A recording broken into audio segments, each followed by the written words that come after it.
Well, hello there, and welcome to another edition of Warbird Wednesday. My name is Fred Bell. I am the Vice Chairman of the Palm Springs Air Museum, and today, this is another viewer suggestion. Did you know that? This is the P2. This is a 3 in a row. We're kind of banging away on these viewer suggestions. This one is a good one because we are kind of moving out of the late 1940s into the early 1950s. And this airplane is going to surprise you when I tell you when it went into development. It surprised me, so it would surprise you. But before I do that with my spavined assistant, I am going to take off. I have no idea what this hat has to do with a Neptune, but I'm going to toss it. Oh, very good catch by the Kenny. That was kind of low and away by the bell. It kind of dropped. But of course, I'm going to put this up and show you a plan view of the PV2, but the P2, or P2V rather, excuse me. It was built in a number of different variants, mostly anti-submarine warfare. It actually had a role as a nuclear bomber, which I'm going to talk to you about, but mostly ASW, maritime surveillance, maritime denial, all that kind of stuff. Not like I'm not a boat, like making sure that you don't bring your boats in somewhere. Maritime denial. That was kind of funny. Greg actually laughed at that one. All right, so we put the plan view up. Now, the interesting thing about the Lockheed P2 was that this aircraft entered into its first design stages in 1941. If you can believe that. That just shocks me. It had its first flight again in the wartime period, 1945. It was introduced in 1947, ran for a bit of time, but let's say that the type had run its course probably about the 1960s, mid 1960s, and then it was being spun off to other air forces, but it pretty much run its course. To talk about a little bit of its covert history. So, but it was started very early. Now, there were 1,177 of them built, quite a few. It was built in Japan under license by Kawasaki, if you didn't know that. Now, the interesting thing, here's where mine is going to be blown here with a nuclear mushroom cloud. This aircraft could be launched from an aircraft carrier. They actually did aircraft carrier launches, and with JATO tanks, rocket-assisted tanks, this aircraft could be launched as a nuclear bomber. They actually experimented with it as a launch as a nuclear bomber.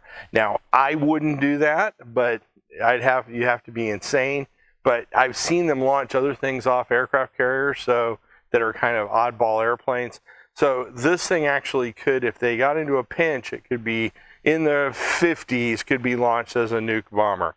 The other unique thing about it is that it has these jet engines underneath. You see that? It was one of the first combined piston engines and jets to give it a little bit more oomph, as that's a technical term. We've used that before, oomph. Now, the interesting thing on the P2 was that you could close the front end. They had like a baffle or fairings that you could close to keep the turbine in the jet from windmilling. So what they would do is they would get up and then they could just run off the piston engines. Obviously, these things sucked more fuel, the jet engines, so they'd run off the piston engines so they could loiter longer looking for submarines and doing that kind of stuff. It was built in a ton of different variants, but as I said, by 1960, it was gone. Now, it had a very, very lonely mission primarily, and that mission was reconnaissance and work over water, and that's going to be my salute today, and that is folks who are in the anti-submarine warfare community. That is just a thankless job. Just go out, fly racetracks over the water. This aircraft could drop sonars. It had some offensive capability. It had a magnetometer in the tail. But you get out there and you're looking around for subs, right? The subs are trying to stay away from you. And you do that for a whole bunch of hours at a time, 6-8 hours at a time. And in the Cold War, we have to remember that that was all cat and mouse, right? The Soviets were trying, especially their subs that are boomers, the nuclear subs, the big nuclear subs, were trying to stay deep and not be found. Our subs were doing the same thing with the Russians. And the idea was to keep that section of the nuclear triad safe, right? So if something ever happened, those weapons could be launched. Thank God they were never required to be launched. But the folks that served in these aircraft were, it was a lonely job, a thankless job. Nobody ever got thanked. So if you were involved in anti-submarine warfare with the Lockheeds and any of the P2 series, I'm going to salute you today, and I'm going to do it with Boing. Boing. Peach Pulp Beverage. Now this one has absolutely no, last week you were pretty on point, but this one has no relation to anything here. But I'm going to go ahead and open it. Nothing. Nothing. Sniff. It actually smells somewhat like peaches. Of course, you know, we kid about botulism and spoiled soda, but we've drank our share of nasty beverages. So let's see. Boing has 132 calories, contains 7% juice. So the question is, what else is in there besides 7% juice? 64% added sugar. Wow. And Greg is like, oh my goodness. It does have a California recycle piece on it. All right, let's see what basically a bottle of sugar tastes like. I don't know whether that, it's not terrible. I don't know whether it's meant to be carbonated though. I mean, it's completely flat. I'm looking at Greg. Greg's like, well, I don't know.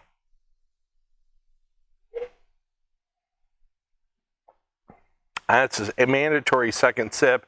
But if you were a submarine person and or a cat and mouse aircraft person in anti-submarine role, I'm going to take one more for the team. Here's the third one. It's not terrible, but I'm not drinking all that because it has no carbonation, and I don't know whether that would come back and haunt me. Plus, it's basically a bottle of sugar. So, the P2, as I said, soldiered on primarily as a maritime patrol aircraft. Out until about 1960, the P3, the Orion, which is a much more capable aircraft, took over and really gave the Soviets a headache. And this aircraft moved in more towards some very specialized missions. Now, the big one was flying covert missions for the CIA. And it flew a number of covert missions for the CIA to the point that they had 5 aircraft that were dedicated into flying into China. And the CIA, by the way, to this day, because I did the research on it, the CIA missions are still classified. So nobody knows what they did. Now, from what I was able to dig up, they did like airdrops, they dropped covert operatives, they did that kind of thing, but they that nobody really knows what they did.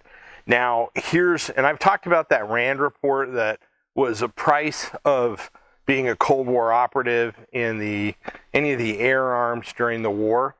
The 5 aircraft that were assigned as covert aircraft for this China mission, all 5 of them were shot down and lost with all hands. So they were all killed. So 2 of them were lost over South Korea and 3 were shot down over China. So you can imagine. Now the CIA, in order to have plausible deniability, would have troops or troops that were on board from South Korea on the aircraft, and then the American crews would take over when they rotate them out of the theater. So American crews wouldn't theoretically be shot down over China. They were all shot down at some point. So that's a very sad chapter. Now the aircraft went on, and probably, you know, it continued to dwindle in a number of different air forces. And you've seen a lot of these at the Boneyard. You see pictures of these aircraft at the Boneyard. But probably its last claim to fame was it fought in the Falklands War. And there were 2 aircraft that fought in the Falklands War, and they actually helped detect and direct the attacks on British shipping. They fought for the Argentines, which is kind of an interesting turn of events. And then pretty much after that, they kind of went into history. But that was not the end, because they were repurposed as firefighting aircraft. And to this day, many of them continue to operate as firefighting airplanes. So they can still drop retardant, and they still have a life. And this is a fairly big build of, you know, well over 1,000 aircraft. So from parts and stuff like that. Firefighting is very stressful on the wings of the airplanes, and they fly the airplanes very aggressively. Over time, in any of the firefighting aircraft, you have to look at the spars and the basic pieces of the wings and the tails of the airplane. But these aircraft are great firefighting airplanes, and I believe that many of them are still operating. So that is exciting. At some point, hopefully, I would, you know, this is one that I always would like, and I see them go to other museums. It would be fun at some point if maybe one was retired. If you're watching this, I'd love to get one that maybe retired as a firefighter someday, because it would be cool to have the airplane here. I've always been fascinated with this combination, you know, piston engine with the little jet assist on that. Now, have you ever heard of the truculent turtle? The truculent turtle was a P2 that was modified with a bunch of fuel tanks, and it basically flew unrefueled.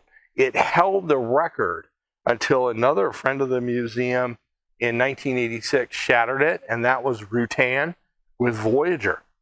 So it actually held that record from a piston engine standpoint. Somebody's going, no, the B-52 knocked it out, but the B-52 is a jet-powered airplane. In terms of piston engines, it wasn't until 1986 that this aircraft, the P2, lost the record. The truculent turtle continued to be truculent. He kept trucking along, but he no longer had the distance record of unrefueled aircraft around the world. Now, if you want to have a piece of new Lockheed history, we have gone the entire gamut, the thought process today with our P2 to our F-35 shirt. Now, this shirt has a very cool logo on front and back. I actually want one of these. I'm going to fly on down to Jason and ask for one. But this is a very cool shirt. And if you're a big Lockheed fan, click on that link, tell them what size you want, and Jason will fly like lightning to get it out to you. And see how I work that in, to get down there and get you one of those shirts. Now, if you came across us on YouTube and you like nothing but military aircraft videos with a little bit of effects, Greg does a great job on the editing, but we don't do a lot of that production stuff. We do some of it to tell the story. We're your guys. If you like that, give us a like and refer us to somebody that likes military aviation videos as well. That's all we do. Currently, we're working our way out of essentially reconnaissance airplanes. We're going to stay in there for actually quite a while because there's a lot of ground to still cover from the 1950s forward.